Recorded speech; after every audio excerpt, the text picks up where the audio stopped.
Okay, we are live. All right. Hi, everyone, and welcome back. We are here to bring you some very minor updates on immigration news this week. Um, we don't have a lot of news, but we're going to talk a little bit more about what we expect to see, hopefully, over the next week. Hola, bienvenidos a todos. Ya estamos aquí otra vez esta semana, pero con pocos desarrollos en el plan de inmigración. Pero vamos a discutir hoy las pocas noticias que tenemos y lo que esperamos que vaya a cambiar en la semana que viene.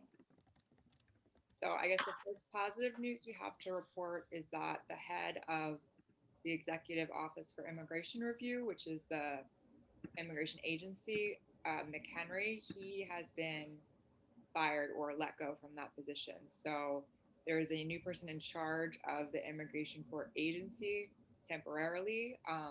We're waiting for a permanent appointee there, and that we view as positive news because under McHenry's control, things were very strict and unfavorable to immigrants in the immigration courts.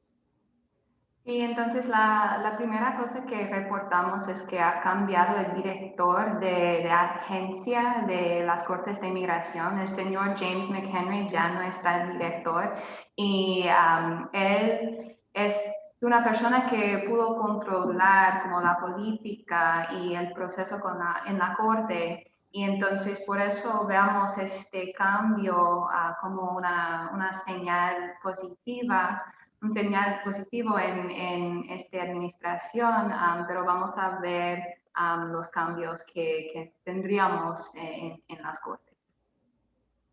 The other not so good news we got is that Biden's order to stop deportations for 100 days, that order is not going into effect because a judge in Texas temporarily stopped the order. So, as we mentioned last week, Biden immediately paused all deportations for a 100-day period.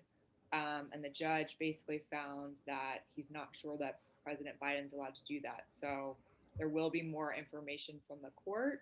But for now, that order is not going into place, at least for the next 14 days. Yeah, and I would just add that even without this decision from this Texas judge, we had seen resistance from ICE officers, like rank and file ICE officers, basically saying that they would refuse to listen to the president's order pausing the deportations for 100 days. So I think that we'll see some development on this, both in the courts and outside of the courts.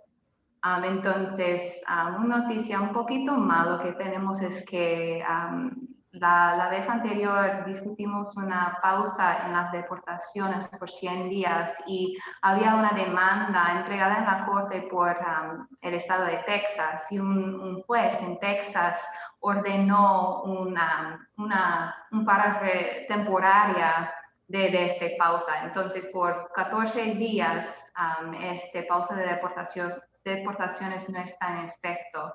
No pensamos que esto va a tener una como consecuencias grandes ni largos para esta pausa, pero vamos a ver lo que pasa. Y también hemos visto, aparte de esta demanda, que los oficiales de ICE, los trabajadores en ICE, no quieren seguir las órdenes del presidente en seguir una pausa de deportaciones. Entonces vamos a ver y en una semana vamos a ver dónde estamos.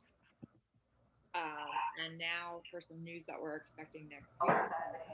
Alejandro Mayorkas is hopefully going to be confirmed as the new head of the Department of Homeland Security. So that is positive news. DHS, that agency, oversees Immigration and Customs Enforcement, or ICE, USCIS, which is the benefits side of immigration, and also Customs and Border Protection. So he'll have a lot of control over those agencies and hopefully be able to implement a ton of changes fairly quickly once he gets confirmed.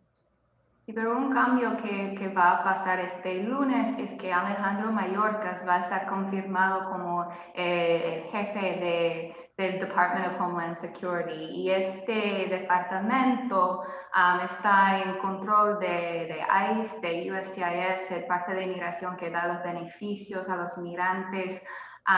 Y entonces, y también los oficiales en la frontera, CBP. Entonces, el señor Mallorca debe tener mucho control y poder en controlar la política de estos departamentos y esas organizaciones, y vamos a ver, pues esperamos que veamos unos cambios.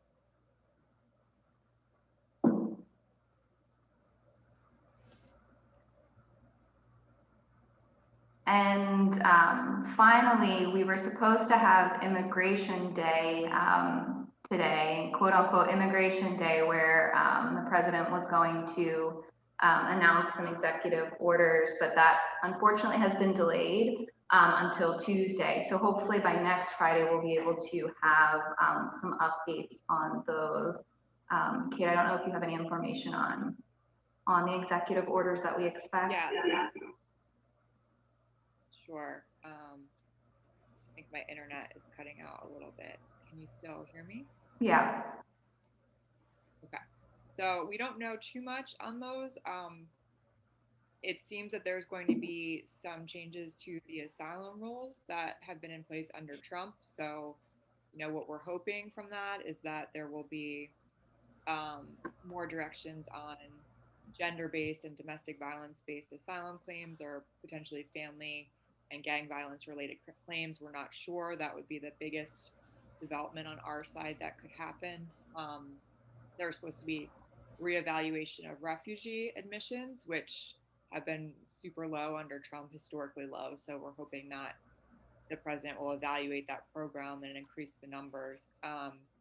He's also planning to work on family reunification for the children that were separated at the border, which is obviously a huge humanitarian crisis. So working to reunite those families is super important. We'll see what he does on that. And then finally, well, the border policies in general for border processing, we're also expecting rules about that, which could maybe mean an end to the Remain in Mexico policy, which has been keeping asylum seekers in Mexico pending hearing and dangerous conditions. We'll see about that. And then lastly, the public charge rule, which has been aimed at people living in poverty or people of color, an overly strict rule trying to block admission and adjustment of status for people that may eventually need some kind of financial support, or even if they won't, that can't prove certain grounds like health insurance. So that's been a very detrimental rule. We're hoping that there'll be really an immediate reversal of that rule right away. Sí, entonces estamos esperando en martes unos órdenes ejecutivos. Esto es una palabra muy difícil para mí. Entonces, debe ser acerca de cambios en las reglas de asilo, y esperamos que veamos unos cambios en las reglas acerca de víctimas de violencia doméstica, víctimas de violencia de las pandillas, y también de víctimas de violencia a sus parientes o familiares. También el presidente va a decir que vamos a tener más refugios que antes, porque los números de refugios en los Estados Unidos ha sido muy bajo el presidente Trump. Entonces esperamos que vayamos a tener una límite mucho más alto que durante los últimos 4 años. Y también el presidente tiene que hacer algo sobre reunificar las familias que fueron separadas en la frontera. Entonces, esto es una crisis humanitaria que todavía existe. Y también en la frontera, las personas que están en México pidiendo asilo, el presidente tiene que hacer algo con este proceso. Eso es otra crisis humanitaria y él tiene que parar de este programa. Y últimamente, creemos que él va a anunciar algo acerca del cargo público, y esto básicamente es algo para tratar de limitar las personas que pueden aplicar para visas inmigrantes aquí en los Estados Unidos, y las personas muy afectadas son personas de color y grupos étnicos que el presidente no le gustaba. Entonces esperamos que no tendríamos que seguir este cargo público ya en el futuro tampoco. So that's about all the updates we have. Alina, have we gotten any questions? Nope. Milton Grijalva says hello. Hi, Milton. Hola Milton, ¿cómo está? Anything else? That's it. Okay, so again, we hope to have lots and lots of news next week, hopefully all good news. We'll try to send an update video before the end of the week, but if not, we'll be back here at 1 o'clock next Friday.